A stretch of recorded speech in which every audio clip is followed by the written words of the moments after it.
Bonjour et bienvenue dans cette nouvelle vidéo, je suis Sébastien, ravi de vous retrouver aujourd'hui pour une vidéo dans laquelle on va répondre à cette question: est-ce qu'investir dans l'immobilier, c'est entreprendre? Autrement dit, est-ce que l'investisseur immobilier est un chef d'entreprise? Alors avant qu'on voit ça en détail, si vous êtes ici pour la première fois sur cette chaîne, eh bien laissez-moi tout simplement vous souhaiter la bienvenue. Vous savez, ici on est en famille, on parle immobilier, des stratégies que vous avez à votre disposition pour vous construire un patrimoine immobilier que vous allez pouvoir transmettre à vos enfants, mais également un patrimoine immobilier grâce auquel vous allez pouvoir vous dégager des compléments de revenus. Alors n'hésitez pas à vous abonner immédiatement à la chaîne YouTube en activant la petite cloche pour être tenu informé de la publication de toutes mes nouvelles vidéos. Alors venons-en à la question du jour: est-ce qu'investir dans l'immobilier, c'est entreprendre? Eh bien la réponse est oui.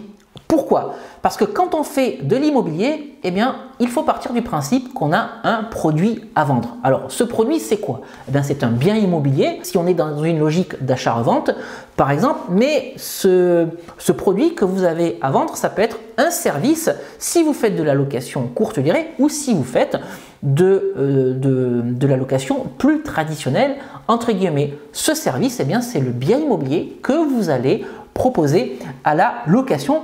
Car oui, je considère qu'offrir un simple toit quand on est investisseur immobilier, c'est fini. Ça, c'est l'investissement immobilier tel qu'on le voyait il y a 20 ans, 30 ans ou encore 40 ans. C'est l'immobilier à papa. Aujourd'hui, l'investisseur immobilier, eh bien, il doit proposer des produits de qualité, mais également des prestations et des services dans les biens immobiliers qu'il propose à la location. Et en disant cela, eh bien, je suis déjà en train de vous expliquer qu'investir dans l'immobilier, c'est faire de l'entrepreneuriat.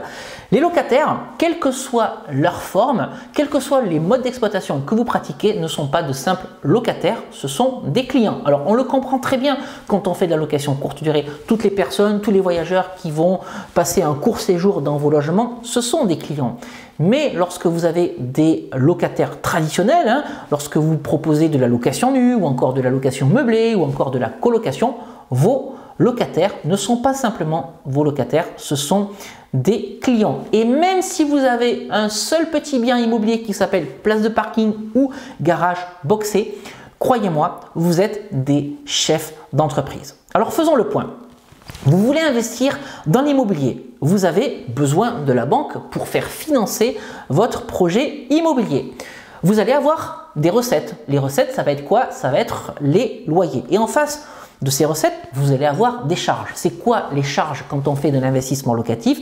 Ça va être le crédit immobilier, la taxe foncière, les charges de copropriété, les diverses assurances. Mais aussi, en fonction du mode d'exploitation que vous aurez choisi et des services que vous aurez proposés à l'intérieur de vos logements, ça va être la consommation d'eau, ça va être la consommation d'électricité, ça va être l'abonnement internet, éventuellement l'abonnement Netflix ou Disney+, bref, tous les services de vidéo à la demande, ça va être le prestataire de service, etc., etc.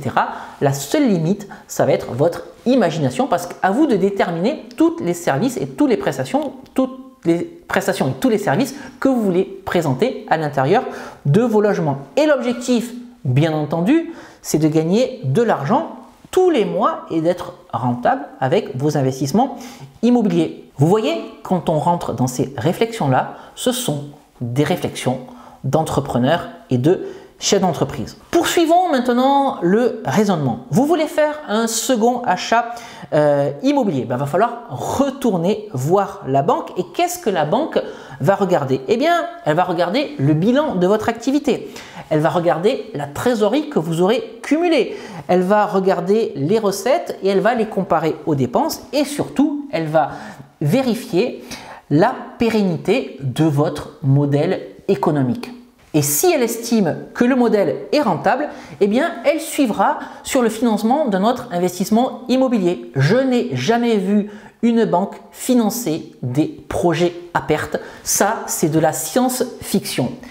Et quand vous rentrez dans cette logique, finalement, quelle est la différence entre vous, investisseur immobilier, et votre boulanger, par exemple? Parce que votre boulanger, Il va aussi avoir des recettes, d'accord? Il va avoir aussi un chiffre d'affaires qui va se baser sur la vente du pain, sur la vente des pâtisseries, sur la vente des viennoiseries, etc., etc. Et en face de ce chiffre d'affaires, en face de ces ventes, il va aussi avoir des charges. Ça va être le loyer ou le crédit du local dans lequel il exerce, ça va être l'achat de la matière première, ça va être les salaires et les charges sociales de ses salariés, peut-être le personnel d'entretien qui vient nettoyer la boulangerie tous les jours par exemple. Il va aussi avoir des frais de déplacement, etc., etc. Et si votre boulanger, eh bien, il va consulter la banque car il a pour objectif d'ouvrir un second établissement, donc d'ouvrir une deuxième boulangerie, est-ce que vous pensez que la banque le suivra dans l'ouverture de son nouvel établissement si son premier établissement ne dégage pas de l'argent, si sa première boulangerie n'est pas rentable?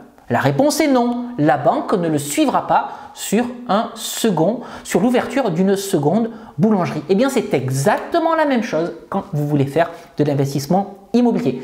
Vous avez plusieurs objectifs. Être rentable, maîtriser les coûts, maximiser les dépenses et surtout savoir projeter votre activité sur plusieurs années. Et je pourrais même dire qu'être investisseur immobilier, c'est travailler avec des partenaires comme n'importe quel chef d'entreprise. Quels vont être vos partenaires quand vous êtes investisseur immobilier? Ça va être les agents immobiliers ou encore les chasseurs immobiliers, le courtier, le banquier, le notaire, l'architecte d'intérieur, les artisans, l'expert comptable, l'avocat, l'assureur, etc., etc.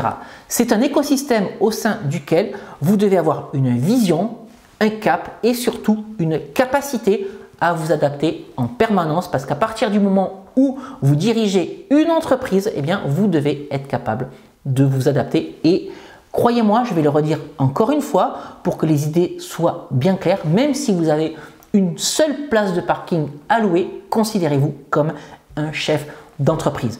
Voilà, pour toutes les raisons que j'ai évoquées dans cette vidéo, l'investisseur immobilier est aussi un entrepreneur. N'hésitez pas à m'indiquer dans les commentaires en dessous de cette vidéo si vous pensez que l'investisseur immobilier est aussi un chef d'entreprise et un entrepreneur. J'espère que cette vidéo vous aura plu. Si c'est le cas, n'hésitez pas à la liker, n'hésitez pas à la partager. Je vous invite également à me suivre sur les réseaux sociaux, sur Facebook et sur Instagram. Vous verrez que je partage les coulisses de tout ce que je fais au quotidien. N'hésitez pas à vous abonner, vous serez les bienvenus. Et puis si vous êtes ici pour la première fois ou que vous ne l'avez pas encore téléchargé, n'hésitez pas à récupérer mon package de bienvenue qui comprend 2 e-books, Convaincre la banque, mode d'emploi et doubler son salaire avec la location courte durée, ainsi qu'une formation de plus de 2h30 dans laquelle vous comprendrez toutes les mécaniques de l'investissement immobilier, comment trouver une bonne affaire, comment la faire financer et quelle stratégie de location mettre en œuvre pour être certain de pouvoir louer correctement et de pouvoir dormir en toute sécurité et sérénité d'ailleurs. Pour accéder à ce package de bienvenue, regardez les petites fiches qui apparaissent en haut à droite de votre écran ou regardez sinon la description juste en dessous de cette vidéo. Allez, je vais vous quitter ici pour aujourd'hui et puis comme d'habitude, on se retrouve très prochainement pour une nouvelle vidéo. Je vous dis à très bientôt. Ciao!